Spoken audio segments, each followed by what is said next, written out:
Schönen guten Tag zu einer neuen Folge Viva la Movie-Illusion, dem besten Podcast der Welt. Oftmals wird hinzugefügt der beste bayerische, aber ich würde einfach mal behaupten, es ist einfach der beste der Welt.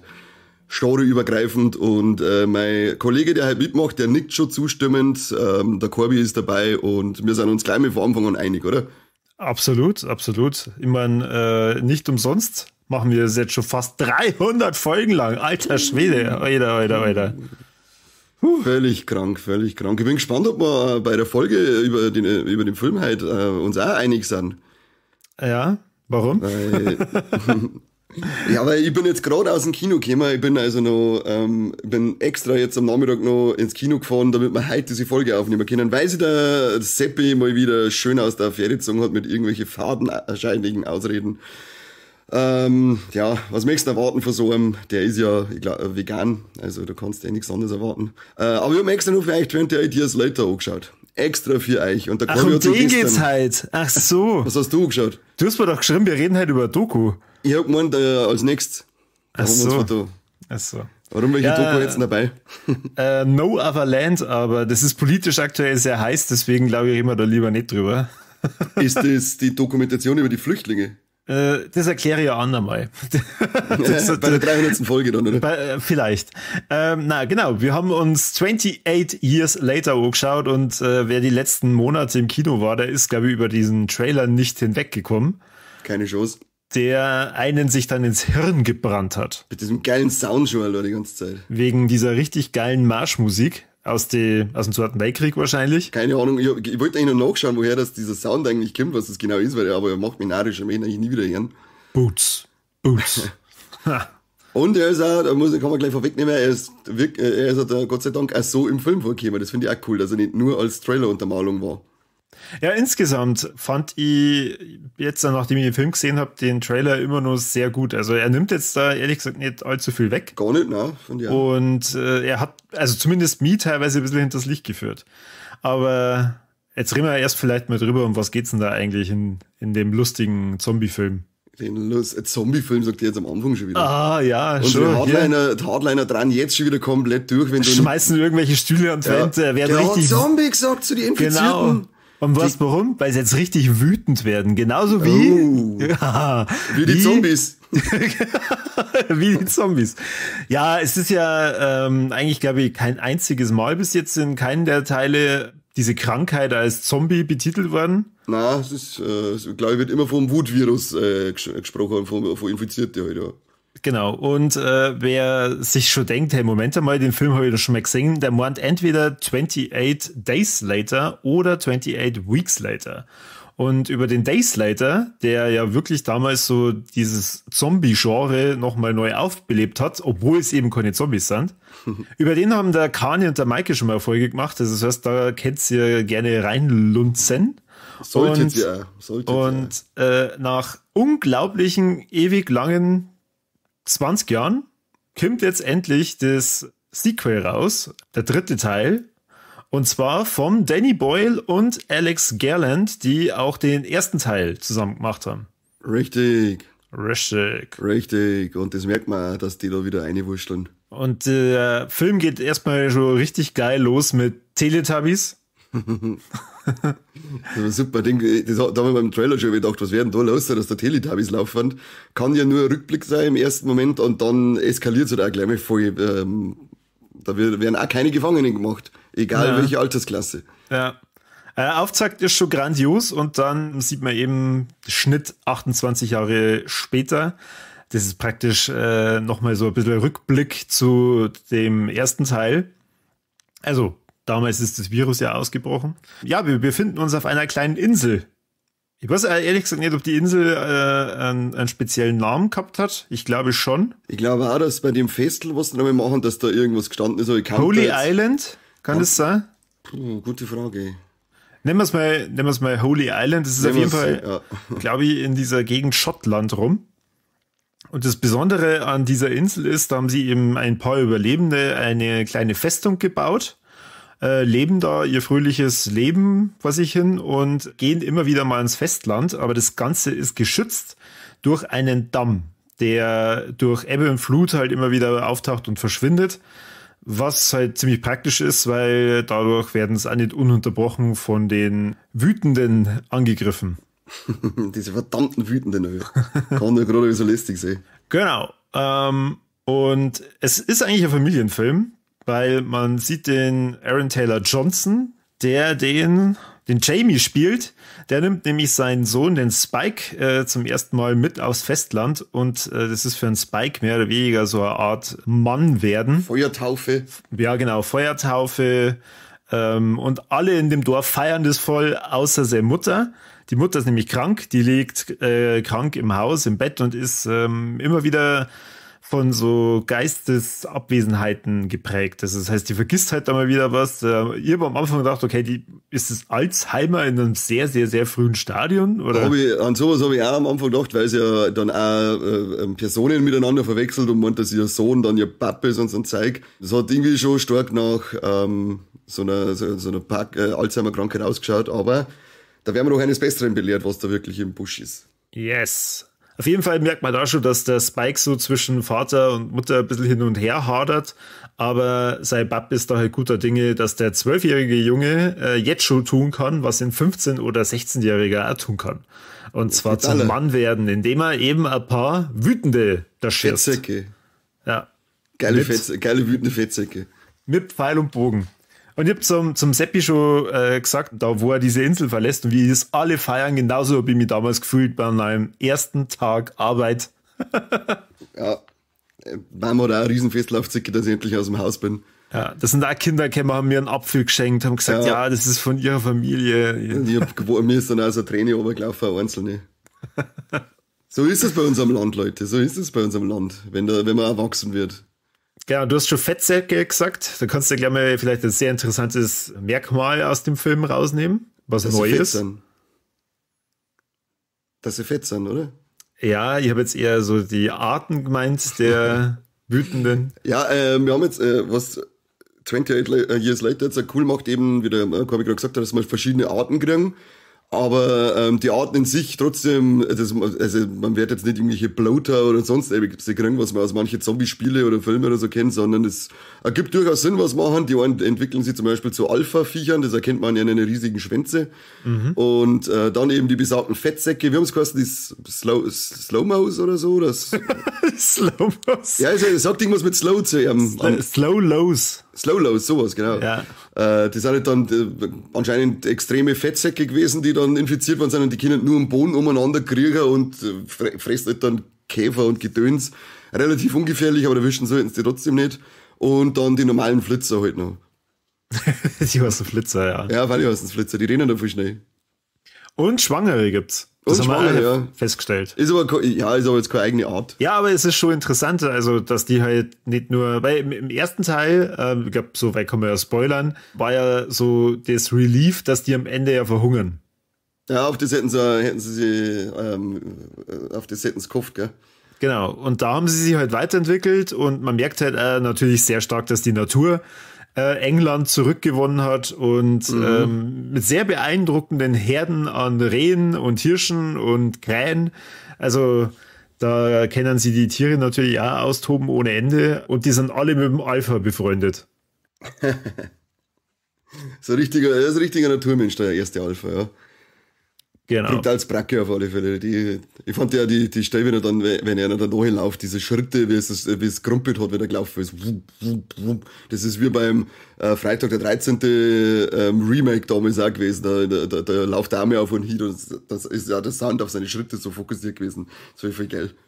Da mit Hosen scheißen. Ich würde auf jeden Fall vorschlagen, dass wir jetzt nicht die komplette Handlung von vorn bis hinten erklären. Na, da die auch nicht, weil das ein bisschen überraschend ist. Ja, ein bisschen überraschend und wir nehmen eigentlich da schon sehr viel Spaß weg.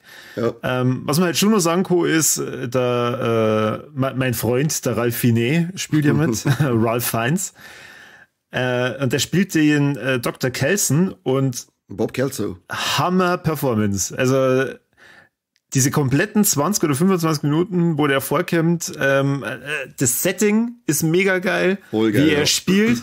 Und das war für mich so auch der Punkt, wo ich mir dann kurz gedacht habe, okay, schauen wir jetzt eigentlich gerade einen Horrorfilm oder ein Drama, weil das berührt mich gerade richtig hart. Das haben wir auch gedacht, ja, deswegen sollte man da recht unbefleckt eingehen, storytechnisch, weil das ist nicht so, wie man es von den ersten 2 Teile kennt, sondern nur mit infizierte Zombies, sondern da ist schon sehr viel Drama dann drinnen und man hat jetzt auch nicht so diesen riesen Climax am Ende, sondern das Finale ist ziemlich ruhig erzählt und das habe ich jetzt bei Thunderbolts schon gemerkt, das gefällt mir eigentlich ziemlich gut sogar, muss ich sagen, wenn ein Finale so ruhig erzählt wird und es keine riesige Materialschlacht und sonst irgendwas wird, da hätte ich gern mehr davon von solchen Sachen.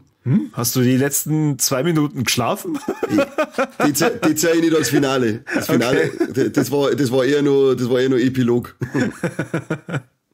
Ja, da hätten es vielleicht die Credits vorher schon mal ein bisschen starten lassen können. Das war optimale Post-Credits gewesen, das Ding. Und selbst da in Anführungszeichen optimal. Aber ja, aber du weißt, was ich meine, was schon mit den ganzen Hauptfiguren, die wir eben haben, ist es, man wartet eigentlich die ganze Zeit drauf, dass natürlich irgendwie eine ausweglose Situation kommen wird, in der sie von einer Horde oder sonst irgendwas fast überrannt werden und sie mit Mühe und Not rauskommen. Aber da gibt's gleich mal den erhobenen Finger von mir, Leute, täuscht senkt haben wir nicht, gell? Ja. Also ich fand es auch deutlich überraschender, wie das, was ich im Trailer erwartet habe, oder auch, was ich ja von dem Setting erwartet habe. Weil sagen wir mal, diese Insel, wo diese Festung drauf ist, ich hab mir gedacht, boah, wetten, das geht irgendwie so aus, dass das am Ende dann in der Festung ausbricht und dann ist da das große Finale. Auf selbst spekuliert man die ganze Zeit, das war ja sinnvoll, wenn das und so passiert, oder dass auf der Insel da sind jetzt sicher wieder lauter wahnsinnige und narische, so Mad Max-mäßige Zustände und da müssen es gegen Infizierte und gegen narische und gegen wütende narische Kämpfer und sie durchsetzen und was weiß ich.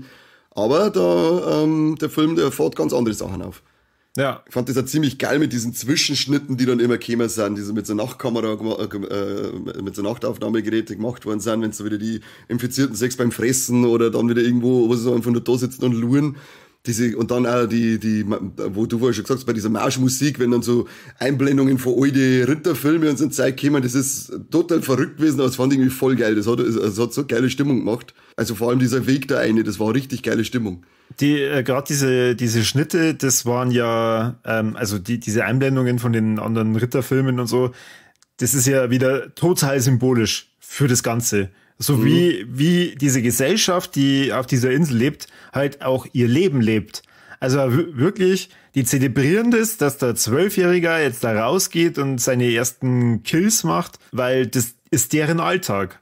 Und was ich halt total interessant gefunden habe, ist, dass die halt, obwohl es natürlich 28 Jahre nach vorn geht, und das sollte man vielleicht schon auch noch sagen, wirklich nur England Quarantänezone ist. Also der Rest der Welt ist ganz normal weitergegangen. Genau, man kann nämlich nach dem Finale von 28 Weeks Later, meint man ja, jetzt verbreitet sich das Virus über die ganze Welt, weil sie ja da meine 6 in Paris einmarschieren, da die narischen. Aber es wird dann einfach nur schnell in einer kurzen Einblende am Anfang gesagt, dass es vom europäischen Festland konnten sie das Virus zurückdrängen, aber England, oder wie es in Assassin's Creed Valhalla gesagt haben, England ist komplette Quarantäne. Wie sagt der Erik, wer einen C auf dieses Land setzt, ist sofort unter Quarantäne und darf nie wieder zurück, Pech gehabt. Ja. Ja, was ich eigentlich sagen wollte, ist eben, da sind 28 Jahre zwar vergangen, aber die haben einen mega Rückschritt gemacht. Also es kommt einem so vor, als wenn die in die 50er leben hatten. Wenn überhaupt, ja, wenn nicht noch weiter hinter. Weil sie haben ja nicht einmal Radios, glaube ich, oder? Hat er gesagt, nein, Radio hat er nicht kennt. Frisbees hat er nicht kennt. Auf jeden Fall ist der Film irgendwo zwischen Horror und Coming of Age. Und Family Drama. Ja, Family Drama. Ja, aber es ist kein Liebesfilm. Das kann man eigentlich auf jeden Fall sagen. Du hast doch Horror mit Drama-Elemente. Na, mit Psycho-Elemente. Nein, mit Drama. Das weiß ich besser als nein, du, was nein, du nein, nicht magst. Ich weiß es besser, was du nicht magst. Ach so, Entschuldigung. Wusste ich nicht. Ja, schau her, frag mich halt. Ich sag dir schon, wie es du lebst. Wie darfst du den Film jetzt rein von so einem Mini-Ranking einreihen? Also ist das jetzt für dich der beste Teil oder sagst du, na, der erste, da geht nichts drüber? Nein, das ist schon für mich jetzt der beste. Okay. Also mir hat ich glaube in der Folge, wenn man die vom ersten Teil anhört, da kommt sehr wenig durch, dass ich beim neuen Anschauen vor dem ersten Teil nicht mehr so begeistert war wie früher. Also ich finde irgendwie noch geil und so. Aber er hat bei mir nicht mehr den Stellenwert gekriegt, oder den Stellenwert halten können, den er sonst gehabt hat. Aber der neue, der hat mir jetzt halt richtig geil überfahren im Kino. Das war ein richtig fettes Brett, das Ding. Und ich fand's ja cool bei diesen, weil es ja, was hat er geheißen, der ganze Film ist aufgenommen worden mit dem iPhone 16. Na, 15 Pro. Oder 15 Pro, was weiß ich, Nintendo DSi. Und das heißt oft, also ich finde, das ist tatsächlich ein bisschen so gewesen, dass, weil es hieß ja, dadurch wird es immersiver. Und ich fand es tatsächlich ja so, dass es in manchen Szenen, vor allem wenn es nah an die Leute dran sind, dass das viel krasser war, als wärst du da mittendrin in den Geschehen. Also es hat für mich auf alle Fälle echt eine coole Wirkung gehabt. Ich weiß jetzt nicht genau, ob es so am Kino dann gelegen ist, an der Leinwand. Ich habe immer wieder bei bestimmten Szenen, gerade wenn es gerade ruhiger war, das Gefühl gehabt, dass das Bild einfach qualitativ minderwertiger ist. Sie haben auf alle Fälle Szenen gehabt, in denen auf so Rauschfilter drüber gelegt worden ist. Das hat sich aber eher, für mich hat das ein bisschen so angeschaut als eine kleine Hommage an den ersten Teil, weil der hat ja fast die ganze Zeit so ausgeschaut. So ein bisschen grieselig. Das habe ich auch gesehen bei manchen Szenen. Aber ich fand dann zum Beispiel auch diese geilen Einstellungen, wenn es, was weiß ich, Pfeil durch den Kopf und die Kamera ist von links und dann wandert das Ganze drum so geil um mich. Und da habe ich aber so ein kleines Making-of eben gesehen, wie sie es gemacht haben mit so einem Heubring, wo ein Haufen Handys nebeneinander drinnen sind. Ich glaube, zu Spitzenzeiten sind 20 Handys auf einmal zum Aufnehmen hergenommen worden. Und also da sind echt geile Shots und Bildler entstanden, finde ich. Experimentell finde ich das total cool. Hätten wir aber vielleicht in einem anderen Film, aus einem anderen Universum ausprobieren können und nicht da. Vielleicht haben sie es gemacht, damit sie Budget sparen, damit sie durchboxen können, dass sie machen dürfen. Hey, wir brauchen kein Geld für Kameras. Wir holen gerade schnell 20 iPhone-Kameras. Ja, wow, brauchen wir wieder 20.000 Euro. Das kann echt gut sein. Gerade bei den Drohnenaufnahmen, da merkt man halt nochmal voll den Unterschied. Also wie geil diese Bilder ausschauen. Mhm. Und dann, wenn es ja wieder mit dem Handy gefilmt ist, dann, also es gibt Szenen, die sind immer nur beeindruckend und total geil. Aber halt, zumindest mir ist das die ganze Zeit so vorgekommen, ja, also so ganz hochwertig schaut's halt dann doch nicht aus. Und das fand ich ein bisschen schade. Also da hätte ich ja zumindest von vorn bis hinten gern eine durchgängige Qualität gehabt. Wobei dir absolut zustimmen. Also dieser Effekt, der dadurch entsteht, dass man das eben von ganz vielen verschiedenen Kamerawinkeln filmt, ist definitiv cool. Wer man aber, oder es ist ja öfter vorgekommen, mir ist das ehrlich gesagt nur ein einziges Mal so richtig aufgefallen. Bei diesen Schwenkshot, wo ich gesagt habe, oder? Ja. Ich glaube, er war aber schon 3 oder 4 Mal sogar drin. Ja, es ist ehrlich gesagt dann gar nicht so leicht, wenn wir jetzt nicht über sämtliche Handlungsdetails reden, um eigentlich das ganze Feeling dann zu versauen, wenn es ins Kino geht, da jetzt groß drüber zum Reden. Deswegen da die Vorschlagen, gehen wir doch gleich mal in Richtung Tops und Flops. Na, das sagst du dann danach. Das sagst du dann danach? Nee. Doch. Hast du beim Trailer, haben die Infizierten aber Klamotten angehört, oder? Kann das sein? Keine Ahnung. Weil das hat mich die ganze Zeit, da muss ich nochmal danach einen Trailer anschauen, weil ich hätte mich gewundert, dass im Trailer die Viecher noch Klamotten ohne da haben und im Film sind. Da habe ich mir nämlich damals gedacht, das ist jetzt 28 Jahre später, warum sollten die Viecher noch irgendwie ein Gewand oder sonst Dinge sie haben, so ein Scheißtrick. Aber keine Sorge, im Film haben sie dann keine Klamotten noch. Ja, da haben sie alle Sorgen drum gemacht. Ja, du, das ist schon, das reißt dich schon aus dieser Welt raus, wenn die auf einmal schick gekleidet hier rumschreien. Ja, also es ist gut, dass das jetzt geklärt ist. Also für die Leute da draußen habe ich gern gemacht. Jetzt also soll ich Toppy Floppy sagen? Toppy Floppy ja, bitte. Also mein Top ist auf alle Fälle die Geschichte an sich. Dass es nicht so, es ist kein 0815-Sequel, wie es zum Beispiel 28 Weeks Later war. Das war halt auch ziemlich vorhersehbar, was da passiert. Und das finde ich, ist mein absolutes Top, dass die Geschichte, dass man die ganze Zeit meint, es ist vorhersehbar und man weiß genau, auf was die ganze Sache raus will, aber es macht einen ganz anderen Schwenk und geht komplett anders aus, mit dem rechnet man nicht. Das finde ich ganz cool. Das war mein absolutes Highlight und mein Flop waren die von dir schon erwähnten letzten 2 Minuten. Die hätte ich wirklich, also das haben wir gedacht, oh Gott, und jetzt ist ja eine Trilogie angesetzt. Jetzt denke ich mir schon, wenn das da so ist, dann, ich hoffe, dass das nicht der Stil von den nächsten Teil wird. Also das war schon, also als Post-Credit-Scene hätte ich es mir gerade eingelassen. Selbst da hätte ich schon mit dem Kopf beidelt, aber durch das, was das vorher für ein emotionales Finale auch ist, Und dann komme ich da noch mir kam das schon fast slapstick-artig vor, mit dem wir es umeinander hupfen wie Power Rangers. Auch die gleichen, auch noch alle so in bunte Klamotten noch. Also, ja, das war absolute Power Ranger-Kampfsequenz. Nein, hau mir ab mit dem Scheiß. Warum hat's das jetzt noch braucht? Und bei dir? Da kann ich mir jetzt gerne mal anschließen. Das ist auch mein Flop. Wobei ich mir jetzt mal ein bisschen da reingelesen habe, weil ich das halt echt verwirrend finde. Und man hat ja dann gemerkt, also vielleicht jetzt mal ganz kurz, für alle, die sich bis jetzt nur nichts darunter vorstellen können, schalt's jetzt bitte ab, weil jetzt spoilern wir schon ein bisschen. Mini-Spoiler gibt's. Nee, ja. Lohnt sich auf jeden Fall, den Film im Kino zum Schauen. So. Also, man merkt ja dann, okay, der Typ ist ja der Junge vom Anfang. Das ist der Jimmy. Und die finden doch, wo er mit seinem Bab da das erste Mal im Festland ist, diesen einer Zombie in dem Haus, der verkehrt herum aufgegangen ist. Ja. Da ist auch Jimmy eingeritzt. Ja. Und die anderen, ich finde super, dass du das sagst, Power Ranger Moves. Also, das soll praktisch suggerieren, dass die um den herum einen Kult aufgebaut haben. Und die waren ja alle blond. Auch die Kinder vom Anfang waren alle blond. Ja, die haben alle so eine Schweinsfrisur gehabt wie er, meine ich, mit seinem Diadem da drinnen. Genau, da vermutet man halt jetzt, okay, dass das halt von den ganzen anderen Kindern auch noch mehr Überlebende sind. Und die haben ja auch die Teletubbies da angeschaut und so. Und auch diese Anzüge, die tragen, schauen ja auch ein bisschen nach Teletubby aus.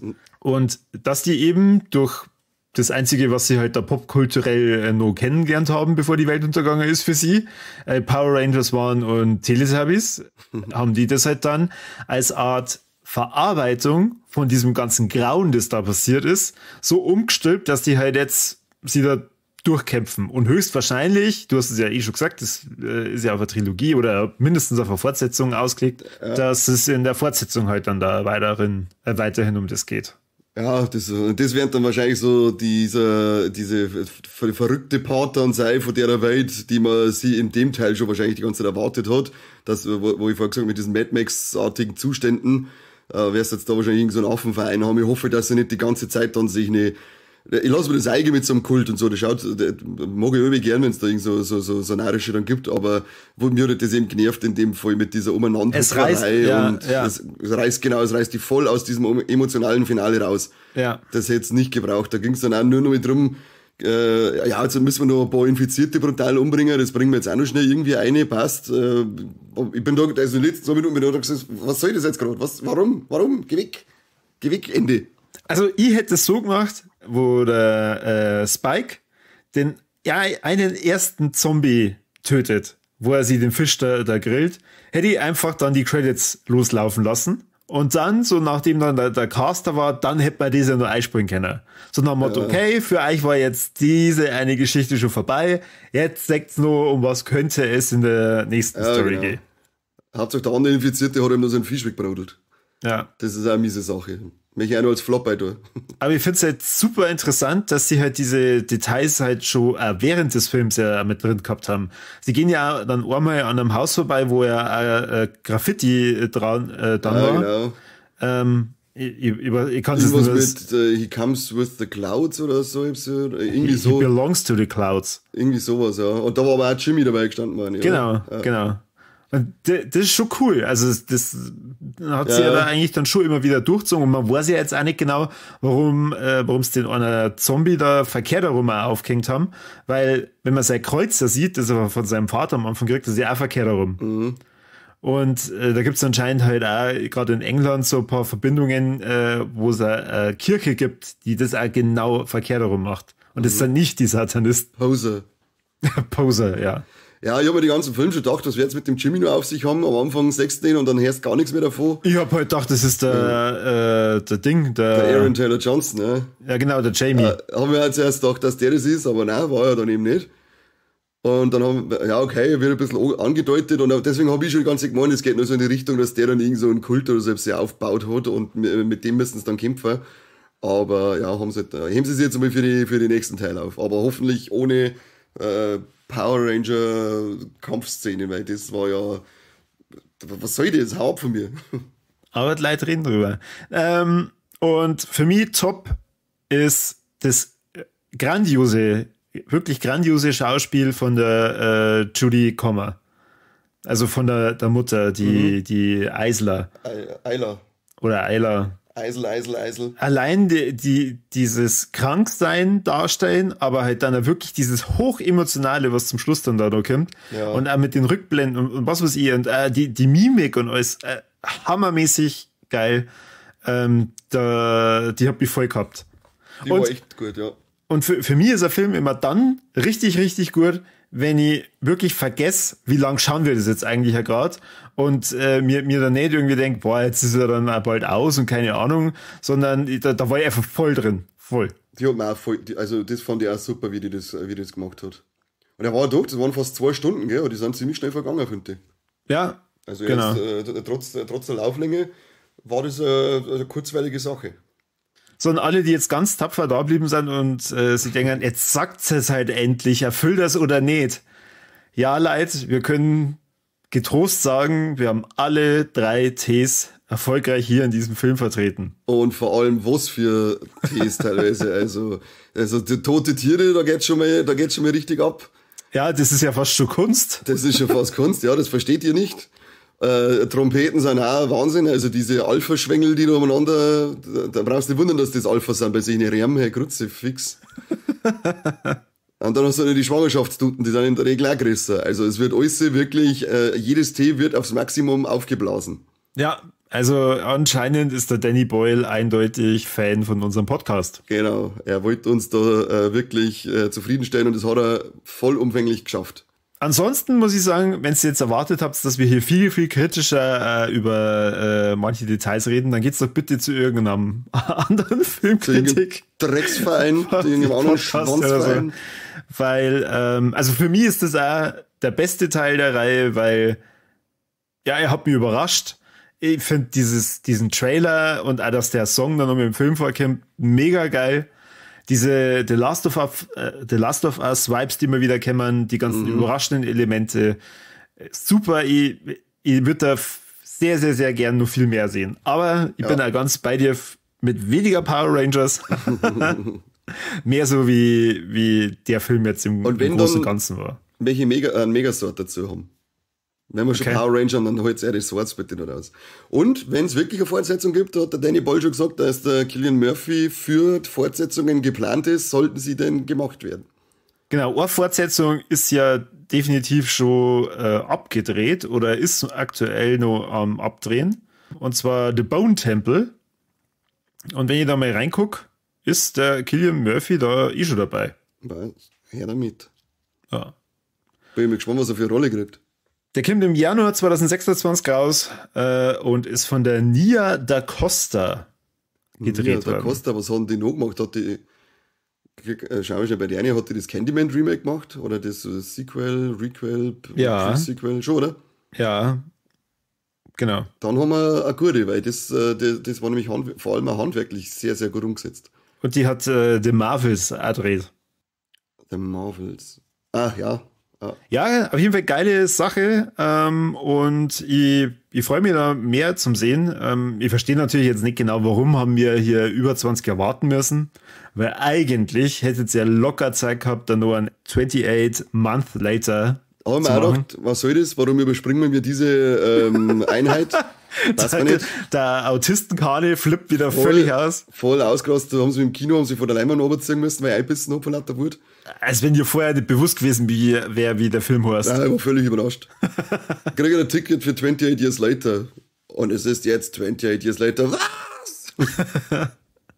Was mich schon genervt hat, ist, dass die auf die Themen von Weeks nicht so stark eingegangen sind. Welche meinst du? Ja, eigentlich ist es in Frankreich Ausbruch. Also, ich hätte jetzt eigentlich schon erwartet, keine Ahnung, dass da ein bisschen mehr drauf eingehen. Haben wir gesagt, haben wir zurückgedrängt, kein Thema. Okay, wow, okay. Das heißt, da bauen wir einfach einen Satz rein, das reicht. Das klang, ja. Vielleicht haben sie einfach gedacht, so, ja, das ist auch so typisch für so Virusgeschichten, dass sie dann ja das über die ganze Welt verbreitet und die ganze Welt untergeht wegen so einem Ding. Und vielleicht haben sie einfach gedacht, hey, was, das machen wir jetzt diesmal anders, auch wenn wir schon angedeutet haben. aber wir lassen bei diesem Virus jetzt halt in England und sagen wir mal nicht, der 0815 Virus zerstört die ganze Welt Krampf. Aber ja, ein Satz und das Thema ist erledigt. So mag ich das. Also ich glaube, ich kann jetzt schon sagen, dass es dieser Film auf jeden Fall in meine Top 10 schafft von Filmen aus 2025. Ich habe es sehr genossen. Ja, also ich bin sehr, sehr zufrieden aus diesem Kino ausgegangen. Mit Power Ranger Moves. Dann wollen wir uns selbstverständlich an dieser Stelle für 299 geile Folgen bedanken. Ich finde es ja toll, dass ihr das natürlich alles, bevor die 300. veröffentlicht wird, nur mal rauf und runter kehrt habt, damit ihr alle Referenzen versteht. Und jeden Moderator genau kennt, der dann da dabei ist. Das wird mit Easter Eggs, wird diese 300. Folge gespickt sein. Also da, wenn es nicht vorher nochmal alles 16 Mal gehört hast, dann wirst du nicht auskennen. Ja, richtig. Das wird wie so, wie ist der Lars von Trier Film wird das dann für euch sein. Hä, warum ist da eine Rede, auf einmal ist ein Jungs hinten raushängt, was? Oh Gott. Ja.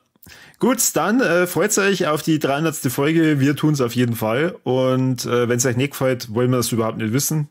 Holt's ein Maul.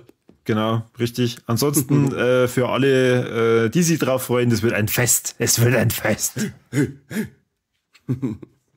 Ja, dann Dankeschön für alle, die jetzt heute wieder mit zugehört haben. Und haut uns in die Kommentare eine, auf welchem Platz das der Film jetzt bei euch landet von diesen 28 Zeiteinheiten später Filmen. Das mich fast, also zumindest du jetzt sollst das mich interessieren. Ja, doch. Okay, passt. Dann interessiert es echt, mir ist scheißegal, aber schreibt es trotzdem in die Kommentare. Wir brauchen auch Aufrufe, was schon ist wichtig. Klicks und Likes und Teilen und so weiter, das ist ganz wichtig. Richtig. Ansonsten wünsche ich euch noch einen schönen Tag. Genau, vielen Dank fürs Zuhören und bis zum nächsten Mal beim besten Podcast der Welt. Nee, vor der Holy Island. Doch, einfach Holy Island. Aber die kennen sie nicht her, die müssen sie das immer erzählen. Idioten. Ja, da hättest du einen richtigen Job. Jeden Tag müsstest du hier sitzen und die gleiche Folge von vorne erzählen. Der war. Ja, jetzt gehen wir schon. Dann gehen wir jetzt ins Bett. Gehen wir ins Bett. Bis dann, tschüss. Wiederschauen.